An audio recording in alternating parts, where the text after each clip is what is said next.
The views and opinions expressed in this content are that of a continuously evolving nature and are subject to change as humanity evolves into higher states of awareness. Hi guys, this is Lee from Real Spirit Dynamics, and in this video I want to talk about the simulation theory because I have a number of reasons why I think this is some kind of intelligent design.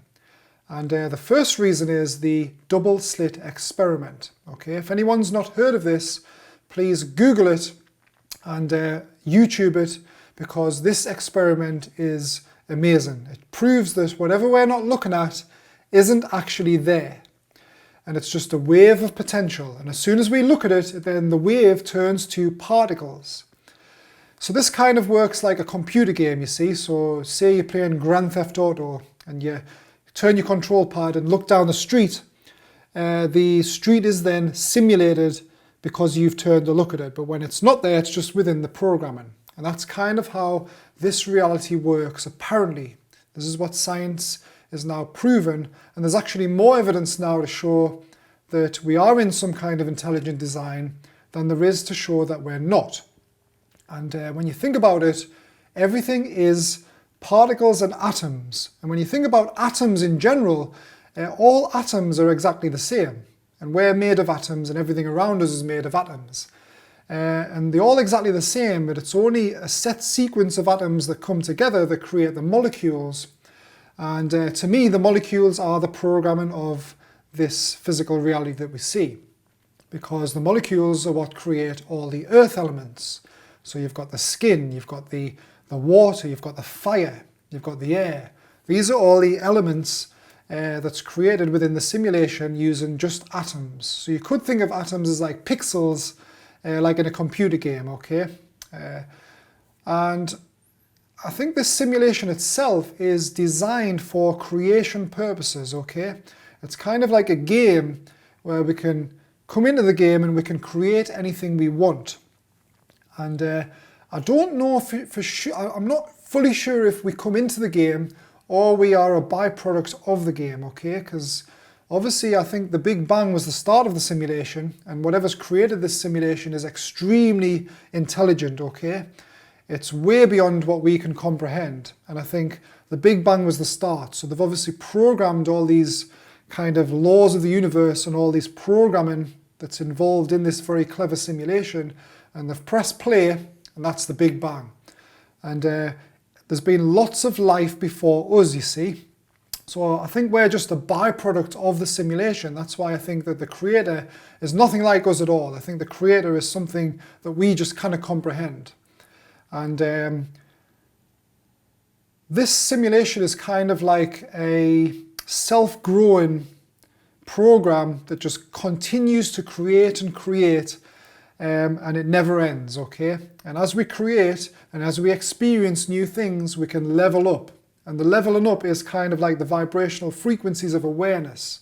So the more we experience, the more we're aware of, and the more we're aware of, the more power we have to create. And when I say create, I don't mean just create in the physical world. I mean, you can create in your imagination, you see. And this is what Jesus meant when he said, going within or being born again. Because when that happens, you've experienced so many lessons in life that you'll go within and you'll see that all reality is in your mind. So all these imagination kind of structures in your mind, everything we can imagine, everything we can perceive is real as well, but they're just on different kind of vibrational frequencies as the physical. So there's kind of like a buffer, you see. So we can create in the physical, we can think of something, we can imagine something, but then there's a buffering stage because we have to imagine it, we have to design it, then we have to create it, you see. So it takes a little while for it to create. But the higher up the vibrational frequencies you go, which is also known as enlightenment, when you reach that stage, you realize that everything is within.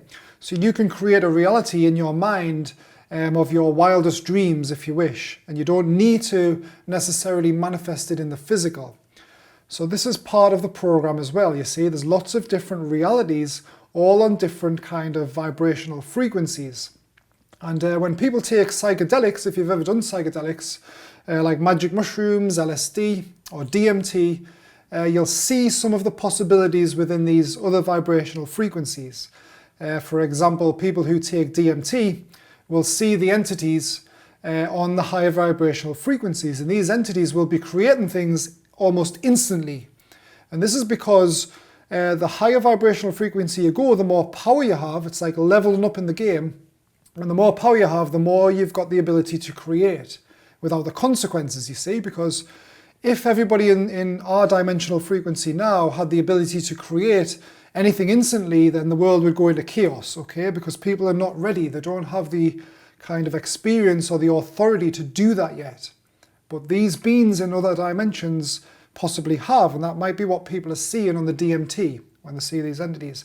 But they also see other entities from possibly other planets in the universe as well, and they're all on different vibrational frequencies. So this vibrational frequency that we're on now is just a very minute one, as opposed to all of them within the simulation. And I think it kind of works like a spiral, and I think the Big Bang was the start of the simulation. And I think the entities have just pressed play, or whoever's created this, obviously something we kind of comprehend, they've just basically pressed play and it's started to self-grow, and we're just a byproduct of that. Now you might ask, what about the dinosaurs? Where do they come in this? Well, I've got a very interesting theory about the dinosaurs, and I think that the dinosaurs were not using the simulation to its full potential. And the reason for this is because they weren't on a vibrational frequency or a spiritual awareness yet where they could create the things that we're creating now. So that, for instance, they would never have got to a level where they could create technology. I might be wrong with this, but this is just a theory and it's quite a radical one. But what I think is, because they were kind of stuck in the spiritual evolution ladder, the universe has kind of a fail-safe. So whoever's created this simulation, there's a fail-safe which will eradicate anything that's not using the simulation to its full potential. And that's why the dinosaurs were eradicated. And I think it does this in a number of ways. So with the dinosaurs, it was obviously, apparently it was a meteorite that killed them. So the universe might have a fail-safe where whatever's not using it properly or not creating anything that the simulation's designed to create will be eradicated. And this makes sense when you think about it, because anybody who's gone the trouble of creating a simulation as complex as this have obviously put a lot of work into it, okay? So anything that's stuck and not progressing, it'll probably have a fail-safe where it'll literally eradicate it. That's why I know that we as humans are safe, because we're now creating and we're creating all this wonderful technology, cars, computers, televisions. We're using the simulation to its full potential, you see. And the psychedelics are like cheat codes, so they can show you what's possible so that we can then evolve to that stage, you see. And the more we experience, the more power we have. So if you ask me, this simulation is genius, okay? Whoever's designed this is obviously way beyond our comprehension, because what they've designed here is a self-grown simulation that has all the laws of the universe programmed in it, and it's literally started from nothing, okay? So this is kind of, it's technology that's way beyond our comprehension, and we're just like kind of a byproduct of it, if you ask me. But I'd like to know your opinion. Do you think we're in a simulation? And especially if anyone thinks we're not, because I'd like to hear your comments, because personally I don't think that all this could be possible without some kind of intelligent design, because it doesn't feel like that to me. It feels more magical. It feels like something's being created here. I'm not talking about God, because God's an old concept now, but there is a creator and there is a divine intelligence that's actually watching all this. And when we pray, when we genuinely pray, we'll find that sometimes our prayers become a reality. And this is because the people who know how to pray correctly then do it in a way where it uses the laws of this simulation to actually create what you pray for. So you've got to use feelings, you've got to have the experience, you've got to be qualified to get what you pray for. If you're not qualified yet, then you don't get it, you see. And with all the past religions and all the religious dogma, they used to pray, they used to basically do what they were told. So obviously if prayers are just words, then they're not going to manifest. But once you realize that how the laws of this universe work, then you can then use that to your advantage, and you can qualify yourself to use those laws to create anything you desire. So you can basically have the life of your dreams within your own mind if you choose to do that, but you have to learn how to do that with experience, and especially bad experiences, because as we're forced to face our fears, and the more people face the fears, then the more you level up in the game. So it's kind of like a normal game, the ones we create here.